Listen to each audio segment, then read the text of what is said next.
Andreas Pak Andri? Iya, Andreas ya. Oke.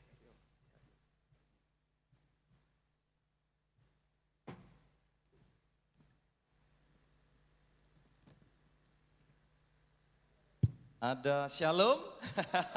Sekali lagi ada shalom. Amin. Puji Tuhan. Sama-sama katakan, saya adalah orang yang dibenarkan karena iman di dalam Yesus Kristus.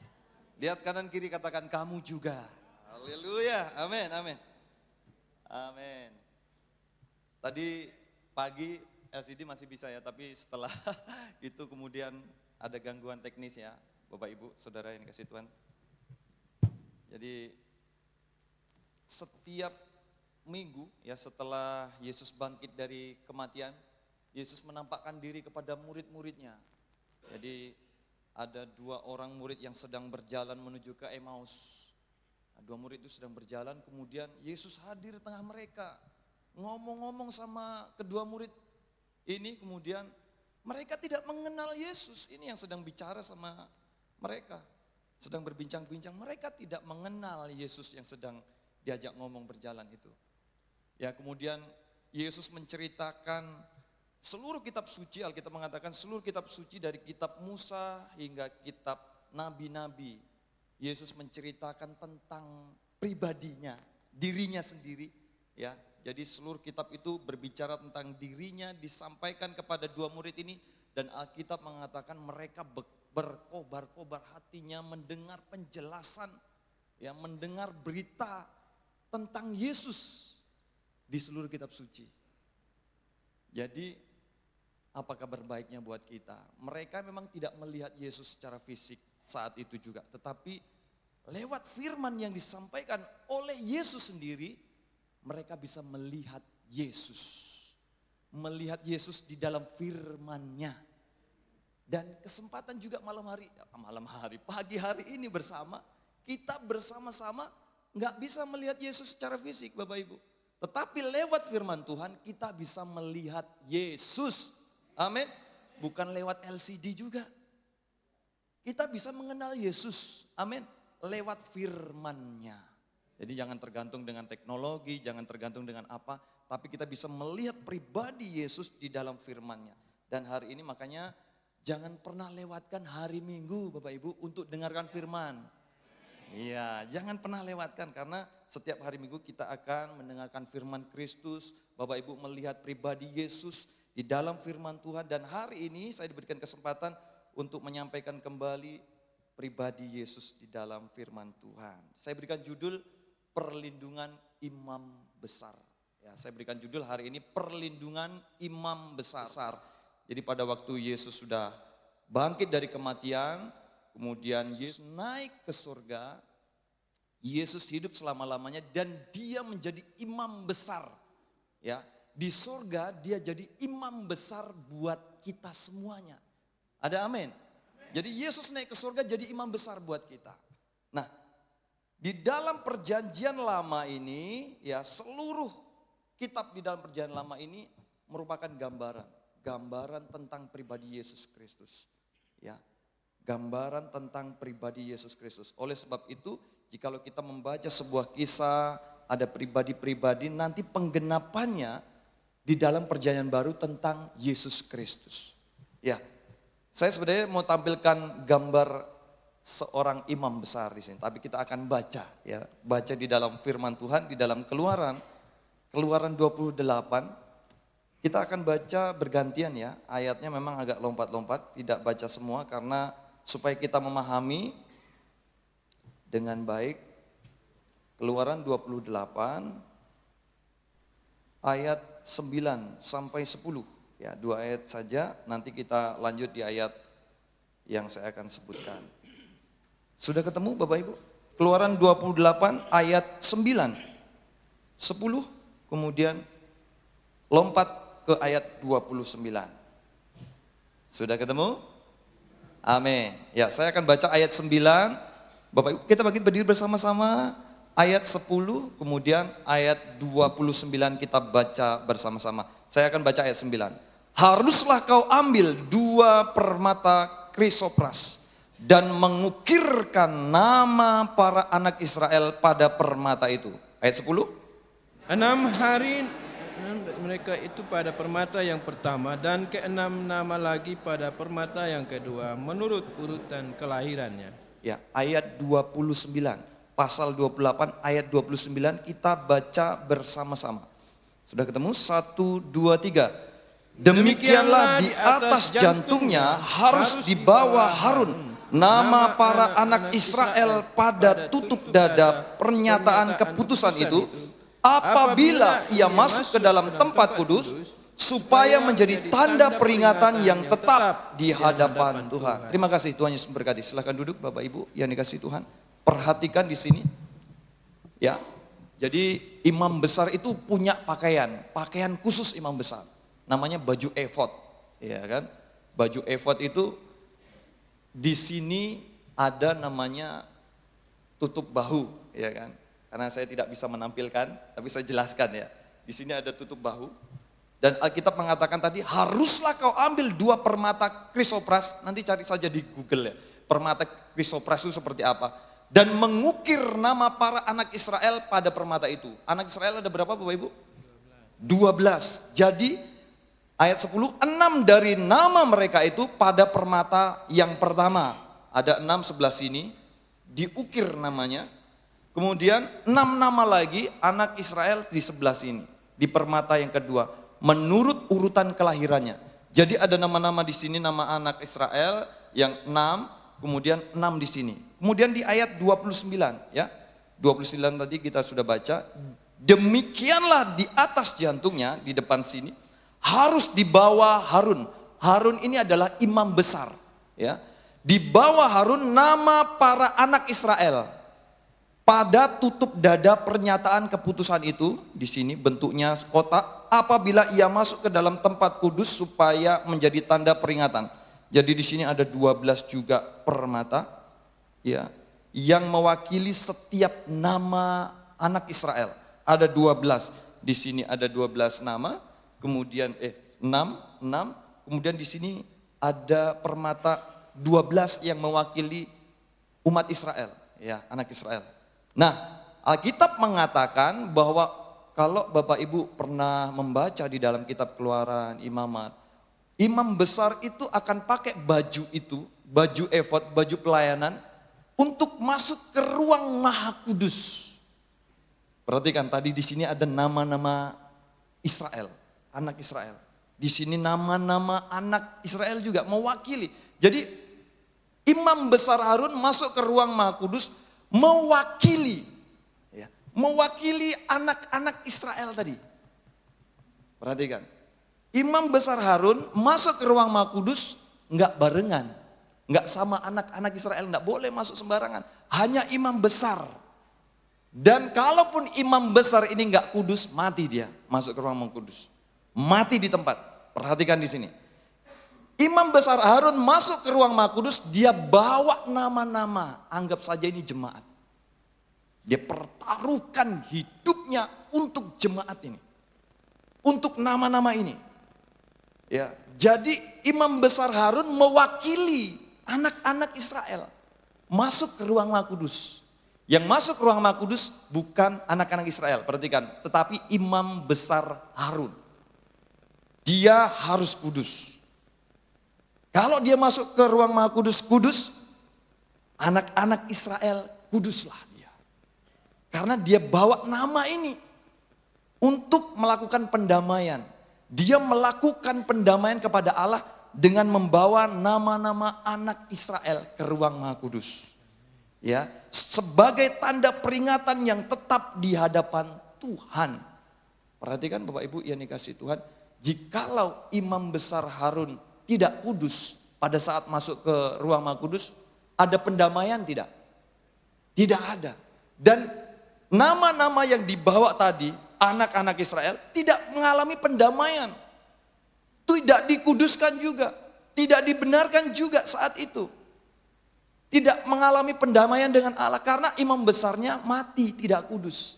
Jadi di sini yang paling berperan penting adalah imam besar. Imam besarnya enggak kudus, masalah, semua enggak mengalami pendamaian. anak-anak Israel nggak mengalami berkat, nggak diberkati, nggak diampuni. Ya kan? Perhatikan di sini Bapak Ibu. Imam besar Harun mewakili, demikian juga Yesus Kristus. Yesus Kristus naik ke surga mewakili kita. Yesus Kristus mendamaikan kita dengan Allah melalui pribadinya. Yang menjadi pusatnya adalah Yesus Kristusnya. Kalau Yesus Kristusnya tidak bercacat, tidak bercela, kita akan menerima dampak dari apa yang Yesus lakukan. Seperti Imam besar Harun masuk kudus, kita anak Israel juga mengalami pendamaian. Yesus naik ke surga, dia lakukan, dia menjadi imam besar buat kita. Ada amin. Kita dikuduskan karena Yesus. Kita dibenarkan karena Yesus. Yesus mewakili kita di surga. Ada orang dalam Bapak Ibu. Lo gak bersyukur. Kalau saya bangga, waduh senang sekali. Ada orang dalam yang sudah siapkan tempat terbaik. Yesus namanya. Dia sebagai imam besar buat kita. Yang pertama yang saya akan sampaikan, caranya Tuhan Allah memberikan perlindungan lewat imam besar adalah selalu ada pembelaan Tuhan. Selalu ada pembelaan Tuhan. Imam besar masuk ke ruang Maha Kudus. Imam besar Harun masuk ke ruang Maha Kudus. Karena dia membela umatnya. Dia lakukan itu untuk jemaatnya. Masuk ke ruang Maha Kudus, dia kudus, kita pun dikuduskan. Dia benar, dibenarkan kita. Selalu ada pembelaan karena imam besar selalu mewakili umatnya. Perhatikan, saya akan membuat sebuah penjelasan di dalam sebuah kisah yang lainnya Bapak Ibu ya. Supaya kita paham di dalam konteks juga peristiwa-peristiwa di dalam perjanjian lama. Kisah Harun, Musa ya. Kita akan baca dalam Bilangan 20. Bapak Melki bisa minta tolong. Keluaran 20 ayat 2 sampai 5. Bisa di Bilangan 20.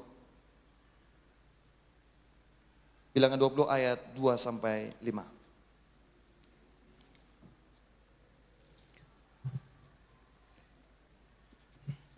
Bilangan pasalnya yang ke-20, ayatnya yang kedua sampai dengan yang kelima. Ya. Demikian firman Tuhan, dosa Musa dan Harun. Pada suatu kali ketika tidak ada air bagi umat itu, berkumpullah mereka mengerumuni Musa dan Harun. Dan bertengkarlah bangsa itu dengan Musa, katanya, sekiranya kami mati binasa pada waktu saudara-saudara kami mati binasa di hadapan Tuhan. Mengapa kamu membawa jemaat Tuhan ke padang gurun ini, supaya kami dan ternak kami mati di situ? Mengapa kamu memimpin kami keluar dari Mesir untuk membawa kami ke tempat celaka ini, yang bukan tempat menabur, tanpa pohon ara, anggur dan delima, bahkan air minum pun tidak ada? Amin, amin. Perhatikan Bapak Ibu, ini detik-detik sebelum, ya kan, sebelum ini 40 tahun akhir. 40 tahun akhir. Detik-detik terjadi sesuatu. Nah, perhatikan Bapak Ibu. Sudah 40 tahun bisa dibayangkan. Setiap hari mereka melihat kebaikan Tuhan. Setiap hari mereka melihat mujizat Tuhan. Setiap hari mereka melihat pertolongan Tuhan. Bajunya saja tidak rusak, sepatunya tidak rusak. Sneaker aja di sini 3 tahun mungkin udah rusak ya kan lemnya. Ini 40 tahun Bapak Ibu. Bajunya, sepatunya tidak rusak. Setiap pagi mereka buka mata, ada roti. Sore hari ada burung puyuh. Waduh, protein ada. Ya kan, makanan sehat semuanya ada. Sudah buka mata, selalu ada makanan yang terbaik dari surga. Dan ada juga daging Tuhan sediakan. Satu kali, Alkitab mengatakan di ayat yang kedua tadi, pada suatu kali. Bukan setiap hari. Perhatikan, pada suatu kali, berarti suatu kali. Suatu kali, bisa jadi 1 kali atau 2 kali ya kan. Ketika tidak ada air, mereka komplain sama Tuhan. Marah-marah, ini gimana ini? Enggak ada air Tuhan, ini gimana kamu pemimpin apa ini? marah-marah kepada pemimpin, marah-marah kepada Tuhan. Mereka lupakan waktu yang sangat panjang itu, kebaikan Tuhan yang banyak itu dia lupakan hanya gara-gara satu hal. Satu kali nggak ditolong Tuhan, satu kali tidak ada air, satu kali mungkin tidak disembuhkan. Saya percaya jemaat Tuhan, jemaat GPT El Shaddai setiap hari melihat kebaikan Tuhan. Setiap hari mengalami mujizat Tuhan. Tapi perhatikan Bapak Ibu, jangan sampai hanya gara-gara satu kali saja Tuhan tidak tolong, kita lupakan kebaikan Tuhan. Kita lupakan mujizat Tuhan, pertolongan Tuhan kita lupakan yang begitu banyak itu. Hanya gara-gara satu hal saja. Satu hal saja komplain, minta ampun. Perhatikan. Kurang lebih 5-6 tahun yang lalu, pada waktu COVID datang, waduh, tidak sedikit orang Kristen seluruh dunia komplain. Padahal hanya berapa tahun saja. Puluhan tahun Tuhan sudah tolong, puluhan tahun Tuhan sertai, Tuhan berkati. Hanya beberapa tahun saja, hanya beberapa waktu saja komplainnya kayak mau kiamat. Perhatikan Bapak Ibu, jangan sampai kita seperti bangsa Israel. Selalu ada pembelaan Tuhan. Saya mau sampaikan hari ini, coba perhatikan Bilangan 20 ayat 11. Bapak Melki bisa minta tolong sekali lagi. Bilangan 20 ayat Bilangan 11. pasalnya yang ke-20 ayatnya yang ke-11. Iya. Sesudah itu Musa mengangkat tangannya, lalu memukul bukit batu itu dengan tongkatnya 2 kali. Maka keluarlah banyak air sehingga umat itu dan ternak mereka dapat minum. Ya, perhatikan. Ya, sebenarnya perintahnya Tuhan Allah itu apa sih? Iya, sesudah itu Musa mengangkat tangannya lalu memukul bukit batu itu dengan tongkatnya 2 kali. Harusnya katakan ya. Iya kan? Gimana Pak? Tetapi Musa memukul 2 kali. Sebenarnya nggak sesuai dengan maksudnya Tuhan Allah. Kamu nggak seperti itu Musa. Nggak itu yang saya perintahkan, tapi kamu pukul. Coba perhatikan. Dengan tongkatnya 2 kali, maka keluarlah air sehingga umat itu dan ternak mereka dapat minum. Saya akan baca yang sesudah itu Musa mengangkat tangannya lalu memukul bukit batu itu dengan tongkatnya 2 kali. Maka keluarlah banyak air sehingga umat itu dan ternak mereka dapat minum. Percaya? Ya. Ayat 12, Pak Melki bisa tolong dibaca. Bilangan pasal 20 ayat yang ke-12. Tetapi Tuhan berfirman kepada Musa dan Harun, karena kamu tidak percaya kepadaku dan tidak menghormati kekudusanku di depan mata orang Israel, itulah sebabnya kamu tidak akan membawa jemaah ini masuk ke negeri yang akan kuberikan kepada mereka. Ya, terima kasih. Tuhan Allah bilang sama Musa, kamu berkatalah kepada bukit batu itu, maka bukit batu akan mengeluarkan air. Tapi Musa tidak mendengar pesan dari Tuhan, bahwa dia harus berkata kepada bukit batu, tetapi dia pukul bukit batu itu 2 kali sampai keluar air banyak. Alkitab mengatakan apa itu? Keluarlah banyak air. Perhatikan, keluar banyak air. Sudah salah memahami, salah mentaati firman. Harusnya apa? Kamu kan salah Musa. Harusnya sesuai apa? Kalau dia melanggar sesuai, keluar air enggak seharusnya? Tidak. Kalau pakai prinsip kita, kamu berbuat baik, kamu berbuat benar, maka akan diberkati. Tetapi perhatikan di sini. Ketika Musa gagal mentaati firman, ketika dia gagal memahami maksud Tuhan, Alkitab mengatakan tetap keluar air, bukan sedikit Bapak Ibu. Banyak sudah salah. Harusnya Tuhan Allah disuruh yang benar enggak mau.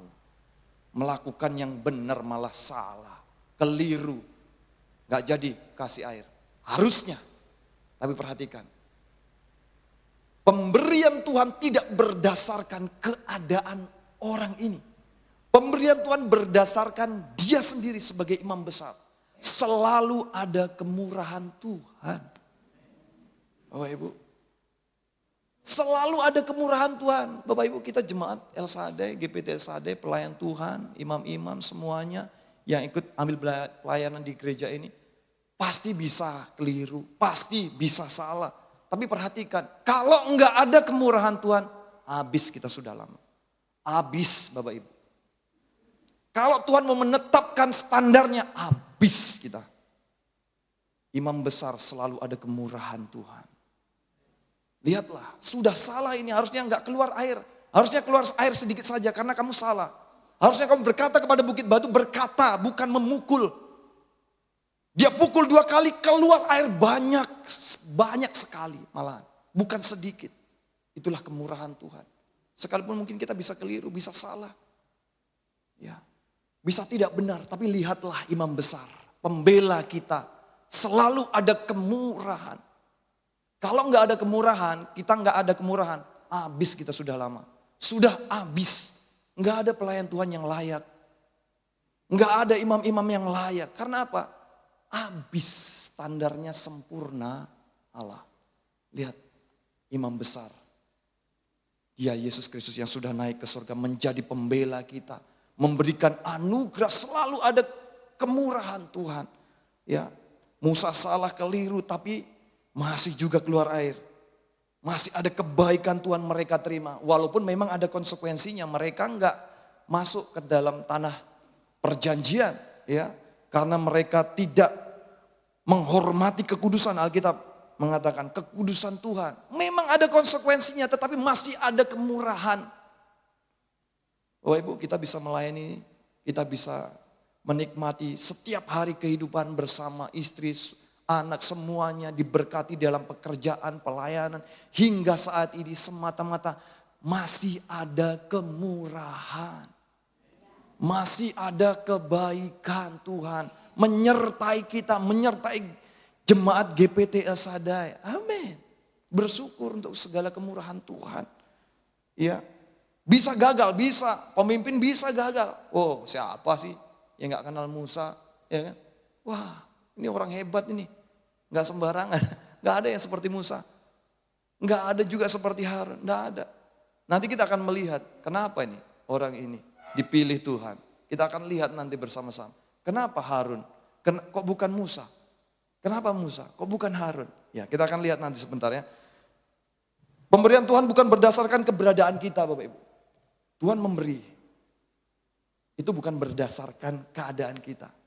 Mungkin kita bisa keliru, tapi standarnya bukan keadaan kita. Standarnya adalah imam besar itu sendiri.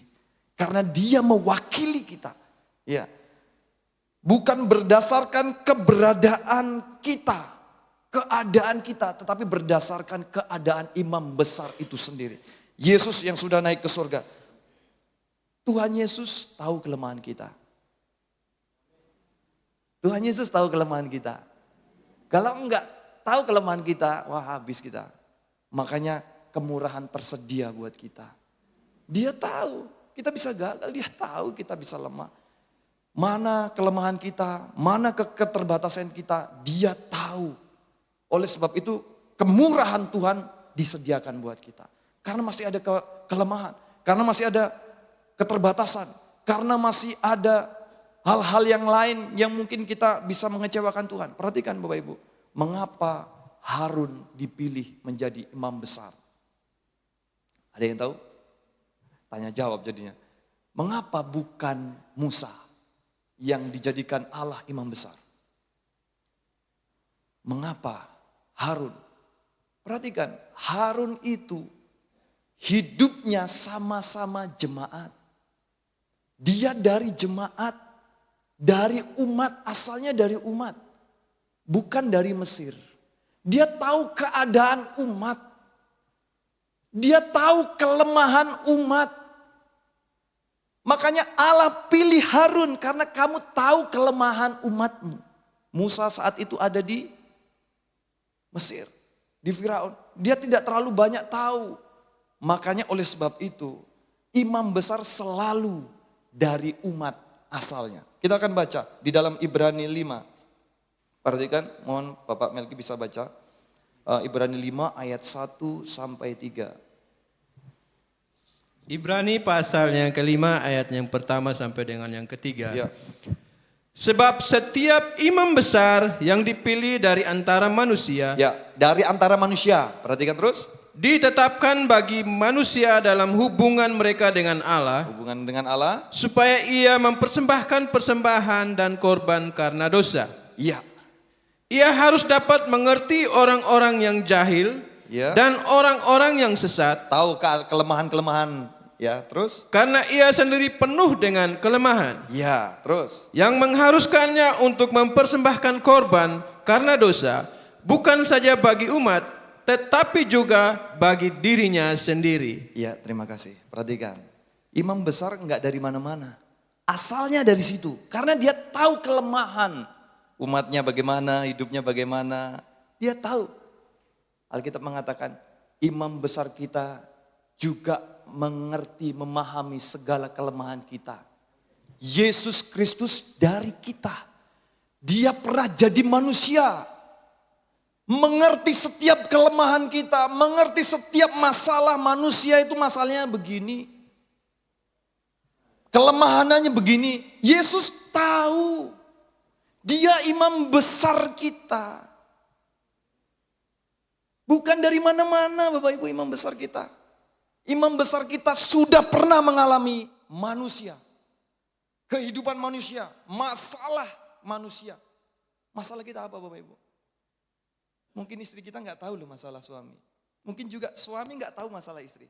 Tapi tahukah Yesus tahu masalah kita. Karena dia imam besar kita. Imam besar yang mengerti setiap kelemahan. Mengerti setiap kekurangan. Mengerti setiap apapun yang sedang kita hadapi, masalah apapun itu. Yesus tahu karena dia imam besar kita. Berasal dari umat, mewakili umat, datang kepada Allah untuk kepentingan umatnya. Imam besar selalu berpihak kepada umatnya karena dia mewakili umatnya. Itulah sebabnya Allah pilih Harun, karena Harun yang paling mengerti umatnya. Musa tidak mengerti banyak umatnya karena dia dijadikan imam besar. Harun hidupnya selalu bersama jemaat, dia tahu kelemahannya. Ya, selalu ada kemurahan Tuhan. Oleh sebab itu Tuhan sediakan kemurahan Tuhan buat kita. Karena imam besar kita Yesus Kristus tahu kelemahan kita. Tahu kekurangan kita. Haleluya. Hanya Harun yang diizinkan masuk ke ruang Maha Kudus.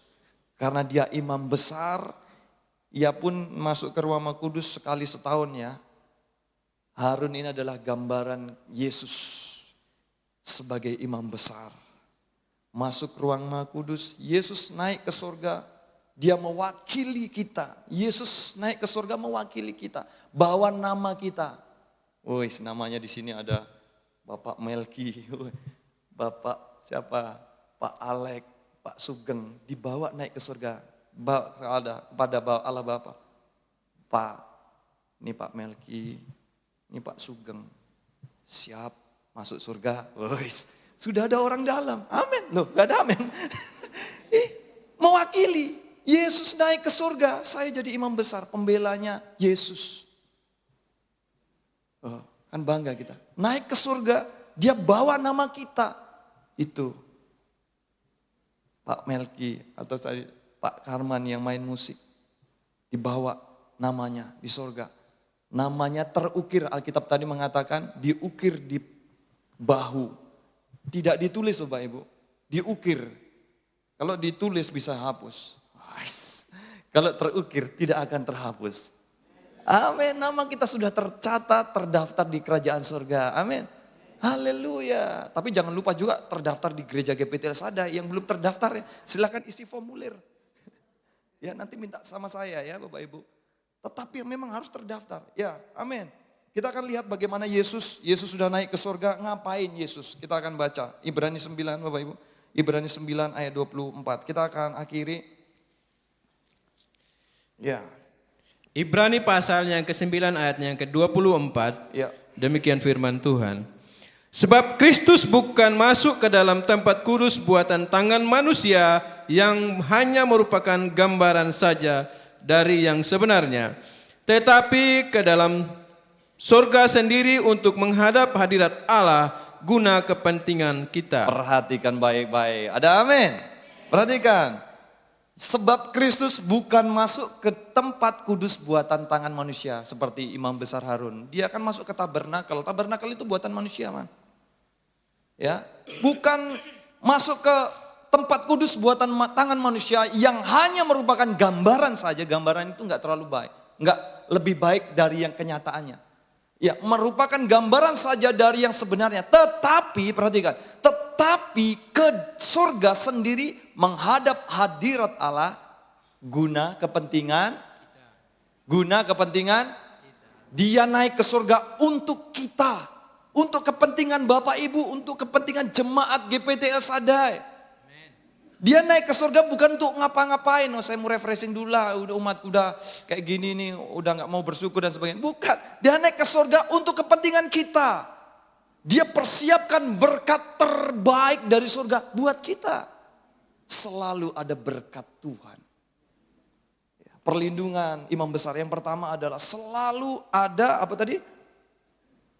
Pembelaan Tuhan. Yang kedua selalu ada kemurahan Tuhan. Yang ketiga selalu ada berkat Tuhan. Dan berkat ini berkat terbaik dari surga. Karena imam besar naik ke surga untuk kepentingan kita. Untuk memberkati kita. Jemaat Tuhan diberkati karena imam besar sudah naik ke surga. Yesus Kristus namanya. Ya. Berkat Tuhan adalah pemberian, sekali lagi. Pemberian Tuhan bukan untuk diperjuangkan. Kalau sudah diberi, pemberian gratis dari Tuhan. Tidak diperjuangkan berkat Tuhan, Bapak Ibu. Tuhan kasih. Loh, gak ada amin ini.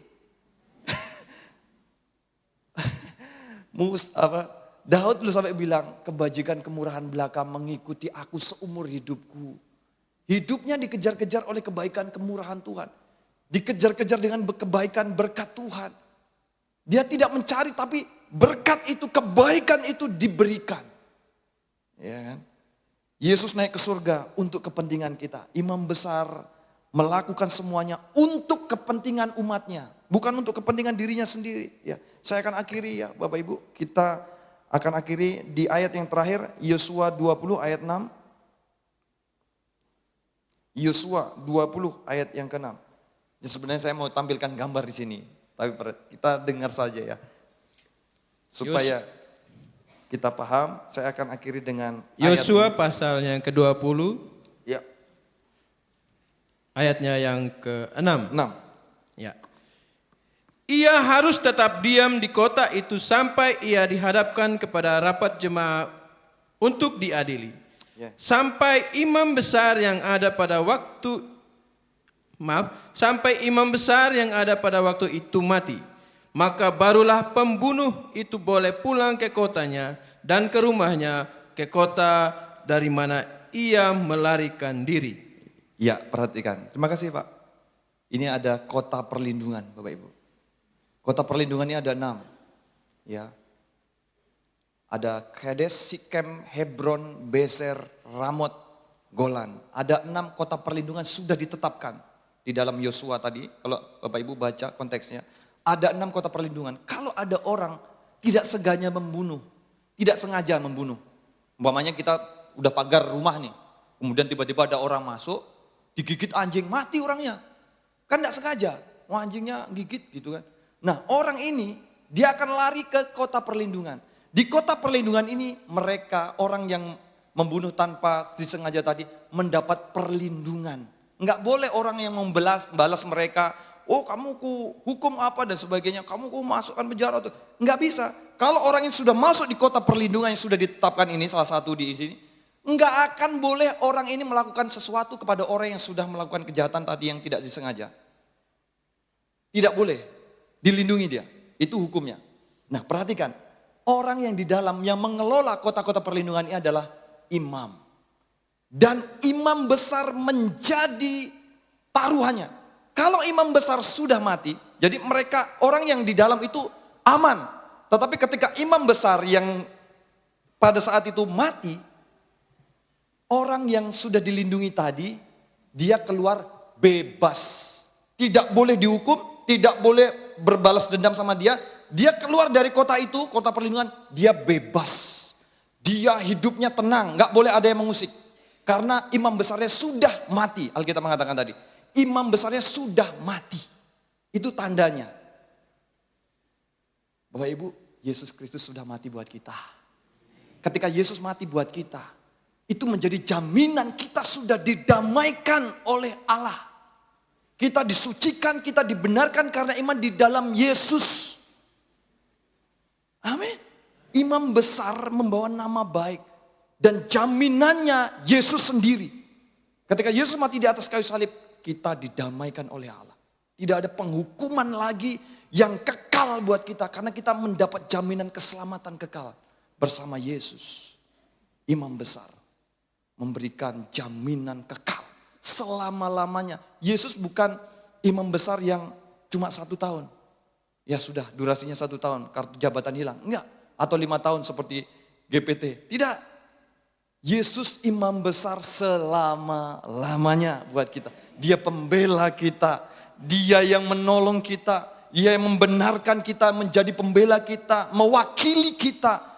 Dia benar, kita dibenarkan. Dia kudus, kita dikuduskan. Semuanya karena Yesus. Semua karena imam besar. Kita layak karena Yesus Kristus. Amin. Apapun keadaan kita hari ini, mari kita datang kepada Yesus. Jangan usah takut Bapak Ibu. Datang kepada tahta kasih karunia Allah. Datang melayani Tuhan. Kita sudah dilayakkan, kita sudah dibenarkan, disucikan. Sehingga kita bisa datang kepada Bapa dan berkata, Bapa, Kau baik. Bapa, Engkau kuduskan kami, Engkau benarkan kami. Allah berikan imam besar buat kita selama-lamanya. Selamat menikmati kebaikan dan kemurahan Tuhan. Tuhan Yesus memberkati kita. Yang undang pemain musik, kita naikkan pujian segala perkara dapat kutanggung di dalam Dia yang berikan kekuatan kepadaku.